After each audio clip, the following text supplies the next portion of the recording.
Tomato দিয়ে মজাদার একটা রেসিপি। এই রেসিপিটা যদি আপনারা বানান আপনাদের বারবার খেতে ইচ্ছে করবে। এটা আমি সাধারণত রুটি দিয়ে খেয়ে থাকি। আসসালামু আলাইকুম ভিউয়ার্স, কেমন আছেন সবাই? নিয়ে এলাম আপনাদের জন্য আরেকটা নতুন রেসিপি। তো এখন তো টমেটোর সিজন চলতেছে, তো ভাবলাম অনেক টমেটো আমাদের ঘরে আনা হয়েছে। আমি সস বানিয়েছি এর আগে, দেখবেন আমার পেজে। তারপরে এখন আরও অনেক চাটনি বানিয়েছি।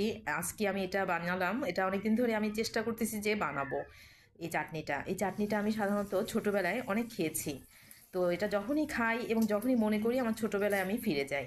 তো এখানে আমি ফ্রাই প্যানে তেল দিয়ে দিয়েছি, সয়াবিন তেল, সাথে কাঁচামরিচ কুচি আর 2-3টে তেজপাতা দিয়ে দিয়েছি। চিনি হাফ কাপ দিয়ে দিলাম। এটাকে জেলিও বলা যেতে পারে, টমেটোর জেলি, যেটা দিয়ে আমরা সাধারণত রুটি দিয়ে খেয়ে থাকি, পাউরুটি দিয়ে খেয়ে থাকি। তো সেই জিনিসটাই আমি বানাচ্ছি। তো এটা আমি ভালো করে একটু ভেজে নিব।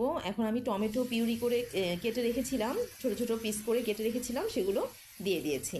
তো পিস করে কেটে রাখলে টমেটোটা খুব তাড়াতাড়ি গলে যায়। তো এই উপকরণগুলো ভালো করে নেড়েচেড়ে নিতে হবে চিনির সাথে, যাতে টমেটোটা মিক্স হয়ে যায়। চিনির সাথে এটা মিক্স করে নিব আর বেশ কিছুক্ষণ ঢেকে রাখতে হবে। তো এখন আমি কিছু মশলা অ্যাড করব এখানে। প্রথমে তো চিনি দিয়ে দিচ্ছি, আপনার ইচ্ছে করলে টমেটো দেওয়ার পরেও চিনিটা অ্যাড করতে পারেন। এখন আমি চিলি ফ্লেক্স দিয়ে দিলাম। তো আমি সাধারণত এটা একটু ঝাল খেতে চাচ্ছি, এজন্য একটু ঝালটা বেশি দিচ্ছি। আপনারা যদি ঝাল কম খেতে চান তাহলে কম অ্যাড করতে পারেন। তো আমি গুঁড়ামরিচও দিয়ে দিলাম 2 চা চামচ, অল্প করে দিয়েছি। তো 2 চা চামচেরও কম দিয়েছি। এখন আমি এটা ভালো করে নেড়ে চেড়ে দিচ্ছি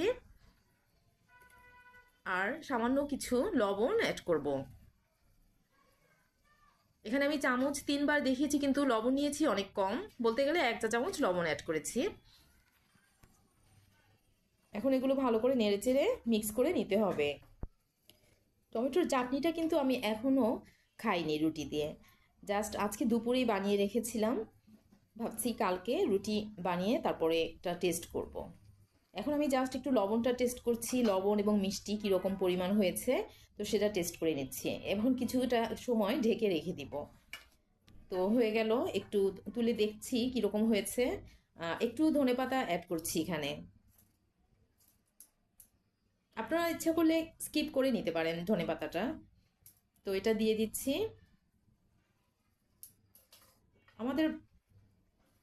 আমরা নারীরা আসলে ঘরে কত রকমের কত কিছু বানাতে পারি, তাই না? আমাদের ধৈর্যটাই হচ্ছে সবচেয়ে বড় কথা। যার যত বেশি ধৈর্য থাকবে সে তত বেশি সব কাজগুলো সুন্দরভাবে করতে পারবে। আর হচ্ছে মনের শান্তি। আমাদের ঘরে পুরুষরা সবসময় চিন্তা করে কিভাবে টাকা উপার্জন করবে, ঘরটাকে সুন্দর রাখবে, সুন্দর শান্তি বজায় থাকবে, এটাই চেষ্টা করে। আর আমরা সবসময় ঘরটাকে সুন্দরভাবে শান্তির পরিপূর্ণতা দিতে চেষ্টা করি। খাবার নিয়ে আসলে, বাজার নিয়ে আসলে সেটাকে আমরা একটা অন্যরকম রূপ ধারণ করার চেষ্টা করি। সেই খাবারটাকে কিভাবে সুন্দরভাবে পরিবেশন করা যায়, সুন্দরভাবে রান্না করা যায়, সেটাই আমাদের চেষ্টা। এবং এই চেষ্টায় আমরা অনেকে সফল হয়ে থাকি, আবার অনেকে বিফল হয়ে থাকি। কিন্তু যারা বিফল হয়ে থাকেন তারা অবশ্যই আরেকটু ধৈর্য ধরবেন, আরেকটু চেষ্টা করবেন, দেখবেন ইনশাল্লাহ সফল হবেন। আল্লাহ তাআলার উপর ভরসা এবং বিশ্বাস রাখলে কখনোই আল্লাহ আমাদেরকে নিরাশ করেন না। তাই আসুন আমরা আল্লাহর উপর বিশ্বাস রাখি, 5 ওয়াক্ত নামাজ পড়ি এবং সুন্দরভাবে কাজগুলো করে যাই। তাহলে নিশ্চয়ই আল্লাহ আমাদেরকে সফলতার মুখ দেখাবেন। আজকে কথা বলতে বলতে সুন্দর একটা মজার একটা চাটনি বানানো হয়ে গেল। তো আপনাদেরকে রেসিপিটা দেখালাম। আপনাদের কেমন লেগেছে অবশ্যই কমেন্টে জানাবেন।